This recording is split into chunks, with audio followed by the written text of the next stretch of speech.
3 రోజులని అంటాడు, ఒక ఆయన 1 అంటాడు, ఒకటి సగం. మన అమరావతి 0 అయింది. చూసుకోవడం దాచుకోవడం తప్ప ఏమీ లేదు అంటున్నా. ఈరోజు నిన్నటి వరకు ఎమ్మెల్యేలోన సర్వే చేస్తే మాచాని వెంకటేశ్వర పేరు బాగుంది. ఏదో ఒక నాయకుడు, ఒక ముఖ్యమంత్రి పేరు మారిస్తే ఇంక ప్రభుత్వం ముందే లేదా మీరే ఆలోచించింది. కాంగ్రెస్ పార్టీని ముందు నడపాలని షర్మిల గారు వచ్చిన తర్వాత షర్మిల చెప్పింది, నన్ను వాడుకొని ముఖ్యమంత్రి అయినావు, ముఖ్యమంత్రి తర్వాత నన్ను పట్టించుకోలేదు. మా అమ్మని అడిగిన సాక్ష్యం, నేను కాదు, మా అమ్మ చెప్పింది. చెప్పిన తర్వాత ఈయన ఏమంటాడు, సజ్జల రామకృష్ణ రెడ్డి నీకు అవన్నీ అవసరం లేదు, నువ్వు కాంగ్రెస్కి వచ్చినావు, నీ పార్టీ నువ్వు మాట్లాడు, మా మాట మాట్లాడితే ఏం ప్రజాస్వామ్యం మాట్లాడకూడదా? హక్కు లేదా మనకి? మరి ఆలోచించండి మీరే. కాబట్టి ఇది ప్రాంతీయ పార్టీ నిలకడ ఉండదు. మనకి కాంగ్రెస్ పార్టీ వస్తే ఉద్యోగాలు వస్తాయి, కంపెనీలు వస్తాయి, ప్రభుత్వం మంచి క్యాండిడేట్లు ఎన్నుకుంటే మనకు ఎన్నో డెవలప్ అవుతుంది. ఏదైనా చేయగలుగుతారు. లక్ష్మీకాంత్ రెడ్డి మా మామగారు ఏమైనా చేయగలుగుతారు. ఇన్ఛార్జి వైఎస్ రాజశేఖర రెడ్డి కుమార్తె వైఎస్ షర్మిల అన్నను కూడా వదిలేసుకొని తన సొంత పార్టీని వదిలేసుకొని కాంగ్రెస్ పార్టీలో చేరింది. ఎందుకంటే కాంగ్రెస్ పార్టీ ఆనాడు వైఎస్ రాజశేఖర రెడ్డి ఎంతో ఉమ్మడి రాష్ట్రమంతా పాదయాత్ర చేసి కాంగ్రెస్ పార్టీ దీన స్థితిలో ఉన్నప్పుడు రాష్ట్రమంతా పాదయాత్ర చేసి ఆయన 2 సార్లు ప్రభుత్వాన్ని దక్కించుకున్నాడు. రాజశేఖర రెడ్డి ఎక్కడ వెళ్ళినా గానీ రాహుల్ గాంధీని ప్రధాని చేసేంత వరకు నేను నిరంతరము పోరాడి తీరుతా అని ఏ మీటింగ్లైనా గానీ మనము రాహుల్ గాంధీ ప్రధాని చేస్తే ఆయన పరిపాలన చూడాలి మనము అని ఆయన చెప్పేవాడు. ఆ మాటను పట్టుకొని షర్మిలమ్మ నేను కూడా మా తండ్రి బాటలోనే నేను నడుస్తా, రాహుల్ గాంధీని ప్రధాని చేయాలని మా తండ్రి ఎప్పుడుంటూ అంటున్నాడు కాబట్టి నేను మా తండ్రి మాట నిలబెట్టి రాహుల్ గాంధీని ప్రధాని చేసేంత వరకు నేను కాంగ్రెస్ పార్టీ కొరకు నా కుటుంబాన్ని కూడా వదిలి నేను కాంగ్రెస్ పార్టీలో కొనసాగుతా, కాంగ్రెస్ పార్టీని బలోపేతం చేస్తా అని కాంగ్రెస్ పార్టీలోకి వచ్చింది. ఘన స్వాగతం చెప్పే వారంగా ఉండాలా. ఎందుకంటే కర్నూలులో మొట్టమొదటిసారి వస్తుంది కాబట్టి మనము కనీసం అంటే 5-6 వేల మంది కర్నూలులో వల్ల ఆమెకి ఈరోజు లక్ష్మీనారాయణ రెడ్డి ఈ విధంగా వీళ్ళందరినీ సమావేశం చేసినందుకు కూడా మేమెంతో సంతోషిస్తున్నాం. మరి సార్వత్రిక ఎన్నికలు మరి ఒక 2 నెలల్లో రాబోతా ఉన్నాయి మనకి. కాబట్టి కాంగ్రెస్ పార్టీ ఈ 10 సంవత్సరాల కాలంలో మనం అధికారంలో లేము.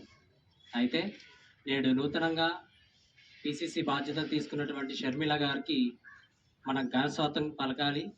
అదేవిధంగా ఇక్కడ జోరో యాత్ర మరి పశ్చిమ ప్రాంతం నుంచి మొదలైంది కాబట్టి మరి కర్నూలు జిల్లా నుంచి ఖచ్చితంగా మనం అభ్యర్థుల్ని గెలిపించుకొని రాహుల్ గాంధీ గారికి ఒక గిఫ్ట్ ఇవ్వాలనే ఒక ఆలోచనలో మరి కాంగ్రెస్ అధిష్టానం ఉంది. అదే మాదిరి కూడా ఎవరిని పెట్టాలా, గెలుపుకోవాలి ఎవరని చెప్పేసి వాళ్ళు కూడా ఆలోచనలో పడ్డారు.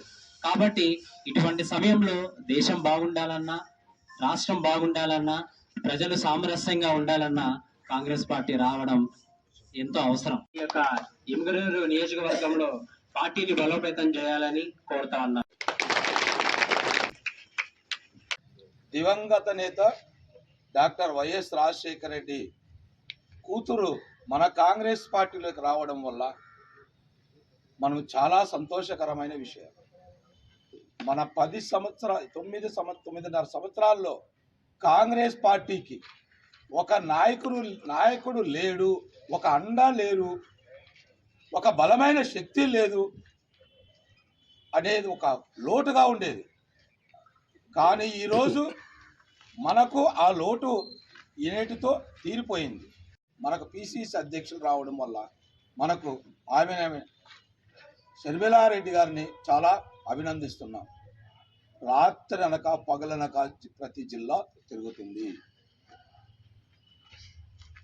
వచ్చిన కొద్ది రోజుల్లోనే ఇప్పటికీ నాలుగు జిల్లాలు,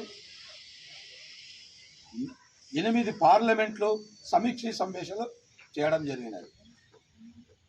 అందులో భాగంగానే రేపు 29వ తేదీ అంటే సోమవారం ఉదయం 10 గంటలకు మన కర్నూలు జిల్లాకు వస్తుంది. స్వాగతం తెలిపాలి. మన జిల్లా తరపున ప్రత్యేక అభినందనలు తెలపాలంటే మనము ముక్కుమ్మడిగా భారీ ఎత్తున కదలాల్సిన సమయం ఆసన్నమైనది. ప్రతి ఒక్క కాంగ్రెస్ కార్యకర్త, నాయకులు సైనికులుగా పోరాడేదానికి రేపు 2 నెలల్లో సార్వత్రిక ఎన్నికలున్నవి. 30వ తేదీతో ముగుస్తూ మరి వెంబడే మన పిసిసి అధ్యక్షులు షర్మిల గారు బస్సు యాత్ర ప్రతి నియోజకవర్గానికి వస్తుంది. ఎమ్మిగనూరు నియోజకవర్గంలో మన జిల్లాలోనే 2 సార్లు పోటీ చేసిన కాంగ్రెస్ పార్టీ జెండా పట్టే లేని సమయంలో 2 సార్లు పోటీ చేసిన మన అడ్వకేట్ లక్ష్మీనారాయణ రెడ్డి గారికి ప్రత్యేక మా యొక్క ధన్యవాదాలు. కాంగ్రెస్ పార్టీ విధి విధానాల్ని చెప్పడంలో ముందుండి మనం భయపడుకోకుండా, ఒకప్పుడు భయపడినాం, అది వాస్తవమే, నాయకులతో సహా భయపడిన పరిస్థితులు ఉన్నాయి, మీటింగ్లు పెట్టుకోవడానికి భయపడిన పరిస్థితులు ఉన్నాయి. మన షర్మిల గారు వచ్చిన తర్వాత మనం ఇక భయపడాల్సిన అవసరం లేదు. షర్మిల గారు పిసిసి అధ్యక్ష పగ్గాలు చేపట్టే సమయంలో విజయవాడలో భారీ బహిరంగ సభ ఏర్పాటు చేయడం అనేది ఆమె ఖచ్చితంగా ఆమె మాటల్లోనే మనకి స్పష్టమైంది. ఏమనంటే బీజేపీ అంటే బాబు, జగన్, పవన్ ఈ ముగ్గురు కలిసి బీజేపీ అని ఎందుకంటే వీళ్ళు గెలిచినటువంటి ఎంపీలు మొత్తం పార్లమెంట్లు అయితేనేమి, రాజ్యసభలు అయితేనేమి మొత్తం వాళ్ళకి మద్దతు ఇస్తూ ప్రతి ఒక్క చట్టాన్ని ఏదైతే బీజేపీ ప్రభుత్వం ప్రవేశపెట్టాలనుకునిందో ప్రతి ఒక్క చట్టానికి మద్దతు ఇస్తూ అక్కడ బీజేపీకి మద్దతు ఇస్తున్నారు. వీళ్ళు ఏదో మేము కేంద్ర ప్రభుత్వాన్ని మెడలు వంచి మన రాష్ట్రానికి ప్రత్యేక హోదా తెస్తామంటని చెప్పి ఇంతవరకు ఎటువంటి ప్రత్యేక హోదా తీసుకున్నటువంటి ప్రభుత్వం ఈ జగన్ ప్రభుత్వం. అక్కడ ఆయన చెప్పిన దానికి చేసేదానికి పొంతనం లేకుండా అయిపోయింది. మనం చూస్తా ఉన్నాం రోడ్ల దుస్థితి ఏ విధంగా ఉంది. దౌర్జన్యాలు ఎక్కువైపోయినాయి. ప్రతి దాంట్లో రాజకీయ జోక్యం ఎక్కువైపోయింది. కనుక మనం కూడా ఆలోచించాల్సిన సమయం ఆసన్నమైంది. ఎందుకంటే మన ఆస్తులు మనం కాపాడుకోవడానికి ఇప్పుడు టైటిల్ యాక్ట్ అని ఒకటి కొత్త చట్టం తెచ్చాడు. దాని ప్రకారం మనం ఆలోచన చేయాలి. మనకి తెలుగుదేశం ప్రభుత్వం ఏం చేసింది, వైఎస్ఆర్ ప్రభుత్వం ఏం చేసింది, ఈ 2 ప్రభుత్వాలు ఒక్కొక్కసారి కాంగ్రెస్ పార్టీ మాట ఇచ్చిందంటే మాత్రం చూశారు మీరందరూ.